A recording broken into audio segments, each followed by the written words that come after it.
యార్లగడ్డ వెంకట్రావు గన్నవరం ఎమ్మెల్యేగా రావడం మా అందరి అదృష్టమని నాయకులు, రైతులు తెలిపారు. యార్లగడ్డ ఎన్నికల ముందు ఇచ్చిన హామీని ప్రతి ఒక్కటి నెరవేర్చి అనుక్షణం ప్రజలకు అందుబాటులో ఉండి ప్రజలకు సేవ చేస్తున్నారని హర్షం వ్యక్తం చేశారు. సీఎం చంద్రబాబు నాయుడు సారథ్యంలో పోలవరం కుడి కాలువను ఏలూరు కాలువకు అనుసంధానం చేయడానికి రైతులందరూ హర్షిస్తున్నామని వారు తెలిపారు.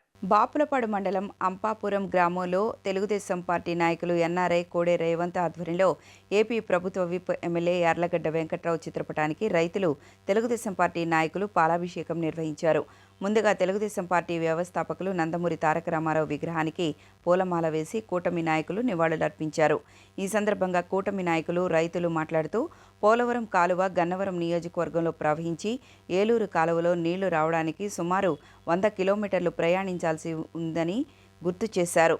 రైతులందరికీ నీళ్లు అందడానికి గతంలో ఆలస్యం అయ్యేదని, బండారిగూడెం వద్ద నుండి బాపులపాడు మండలం అంపాపురం గ్రామంలోని మల్లిగాని చెరువుకు మళ్లించి 5 కిలోమీటర్ల లోపే ఏలూరు కాలువలో కలిపే ప్రక్రియ రైతులందరికీ మేలు చేసే కార్యక్రమానికి ఎమ్మెల్యే వెంకట్రావు శ్రీకారం చుట్టడం చాలా ఆనందంగా ఉందని అన్నారు. అంపాపురం మల్లిగాని చెరువు రిజర్వాయర్గా తీర్చిదిద్దడం చాలా మోత్కర కార్యక్రమమని హర్షం వ్యక్తం చేశారు. 2019లోనే ఈ ప్రక్రియకు సీఎం చంద్రబాబు నాయుడు ప్రపోజల్ పెట్టారని గుర్తు చేశారు. తర్వాత అధికారంలోకి వచ్చిన వైసీపీ ప్రభుత్వం ఈ కార్యక్రమాన్ని తుంగలో తొక్కారని మండిపడ్డారు. మళ్లీ ఎమ్మెల్యేగా వెంకట్రావు చేసి వచ్చిన తర్వాత సీఎం చంద్రబాబు నాయుడు, నీటిపారుదల శాఖ మంత్రి నిమ్మల రామానాయుడు సారథ్యంలో సాకారం అవడం రైతులందరికీ చాలా ఆనందంగా ఉందని అన్నారు. 2019 తెలుగుదేశం ప్రభుత్వ హయాంలో ఈ పొట్టిసీఎం ప్రాజెక్టును ప్రారంభించి కొన్ని వేల ఎకరాలకు నీళ్ళందించి ఒక భగీరథుడిగా చంద్రబాబు గారు చేసిన ప్రయత్నం కొన్ని వేల ఎకరాల సాగుకి ఆంధ్రప్రదేశ్ రాష్ట్రం సస్యశ్యామలం చేయడానికి ఎంతో ఉపయోగపడిందో, ఆ తర్వాత మన పోలవరం కులికాడ నుంచి ఏలూరు కాలువకి ఈ కనెక్టింగ్ అంపాపురం మల్లిగాడి రిజర్వాయర్ చేసి దాని ద్వారా ప్రతిపాదన 2019లో తెలుగుదేశం ప్రభుత్వం ప్రతిపాదించింది. దాని తర్వాత వచ్చిన వైఎస్ఆర్ ప్రభుత్వం దాన్ని పక్కన పెట్టేసి తీవ్ర నష్టాన్ని కలిగించింది ఈ ప్రాంతాలకి. మళ్ళా కూటమి ప్రభుత్వం ఏర్పడిన తర్వాత దాన్ని దృష్టిలో ఉంచుకుని మన గన్నవరం శాసనసభ్యులు ఎలక్షన్ల ముందల దీన్ని ఆయన సూపర్ 6 కార్యక్రమంలో పెట్టుకుని దానికి ఫస్ట్ నుంచి ఆయన ప్రయత్నం చేసి ఈరోజు దాన్ని సక్సెస్ చేయడంలో దాన్ని పూర్తిగా ఆయన దాన్ని పట్టుదలగా పట్టుకుని విక్రమార్కులు దాన్ని పట్టుకుని దాన్ని అందరిని మన నిమ్మల రామానాయుడు గారితో, చంద్రబాబు నాయుడు గారితో దాన్ని ప్రతిపాదించి దాన్ని ఒప్పించి తీసుకురావడంలో యార్లగడ్డ వెంకట్రావు గారి శ్రమ అనేది మనం చెప్పలేదన్నమాట. మనం ఈరోజు దీనివల్ల ఈ కనెక్టింగ్ వల్ల ఈ మల్లిగాడి రిజర్వాయర్ ద్వారా ఏలూరు కాలకు రావడం వల్ల ఇక్కడ ఈ గన్నవరం నియోజకవర్గంలో కొన్ని 100 ఎకరాలు, అదేవిధంగా దెందులూరు, ఏలూరు నియోజకవర్గాల్లో కొన్ని 100 ఎకరాలు పంటల సాగు కోసం ఈ రిజర్వాయర్ అనేది చాలా ఉపయోగపడుతుంది. దీనివల్ల ఇక్కడ బోర్ లెవెల్, వాటర్ లెవెల్ కూడా విపరీతంగా పెరుగుతాయని ఆశిస్తున్నాము.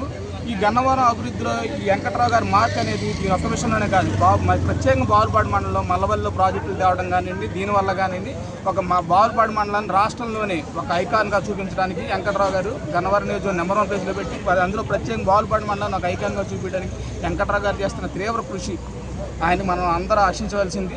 ఈ సందర్భంగా ఈ రిజర్వాయర్ సక్సెస్ చేసి కొన్ని 100 ప్రాజెక్టు తీసుకురావడం వల్ల ఇక్కడ అంపాపురం గ్రామంలో ఈ గ్రామస్తుల సందర్భంలో మా కోడే రేవంత్ ఆధ్వర్యంలో అందరూ చాలా ఆనందంగా రైతులందరూ ఆయన పాలాభిషేకం చేయడం జరిగింది. పట్టిసీమ కుడి కాలువ నుంచి మల్లిగాడి చెరువు రిజర్వాయర్ చేసి ఏలూరు కాలువకు అనుసంధానం చేయటం, కాలువ తవ్వటం, ఆ బాగు చేసి నీళ్లు ఏలూరు కాలువకి పంపించడం కార్యక్రమంకి యార్లగడ్డ వెంకట్రావు గారి సహకారంతో అవుతుంది. ఇది కూటమి ప్రభుత్వం వల్ల అవుతుంది. అంతకుముందే గవర్నమెంట్ వాళ్ళు అవలా శాంక్షన్ చేశారు, కానీ దీనివల్ల అవుతుంది కాబట్టి ధన్యవాదాలు తెలుసు. దీనివల్ల ఎన్ని ఎకరాలకి మా సాగు ఉపయోగం ఉంటుంది అంటారు? ఈ అనుసంధానం వల్ల ఇటు గన్నవరం దాకా వెళ్తాయి నీళ్ళు, ఇటు ఏలూరు వరకు వెళ్తాయి నీళ్ళు ఇటు గన్నవరం ఎయిర్పోర్ట్ వరకు వెళ్తాయి, అటు ఏలూరు వరకు వెళ్తాయి. ఏలూరుకి కనెక్టింగ్ కాలువ మధ్యలో మా మల్లిగడ్డ చెరువుని రిజర్వాయర్ చేసిన దానికి ఎమ్మెల్యే గారు అసెంబ్లీలో గట్టిగా పోరాడి దాన్ని శాంక్షన్ చేయించినందుకు చాలా థ్యాంక్స్. దీనివల్ల అంపాపురం, గన్నవరం, ఇటేపు ఏలూరు, దెందులూరు కాన్స్టిట్యున్సీ మొత్తం ఇది పోలవరం నుండి ఏలూరు కృష్ణానదికి వెళ్ళి కృష్ణానది నుండి ఇటు రావాలి నీళ్ళు. ఇదేమైందంటే మధ్యలో కనెక్టింగ్ ఇచ్చేపాటికి విత్ ఇన్ షార్ట్ పీరియడ్లో ఏలూరు కాలువకు నీళ్ళు వెళ్ళిపోతుంది. దీనివల్ల రైతులకి, కాలువ కింద రైతులకి ఇంకొకటి ఏంటంటే ఈ కాలం ఈ వస్తం వలన ఈ చుట్టుపక్కల ఉన్న మొత్తానికి గ్రౌండ్ లెవెల్ వాటర్ పెరుగుతున్నాయి. అది చాలా మంచిది.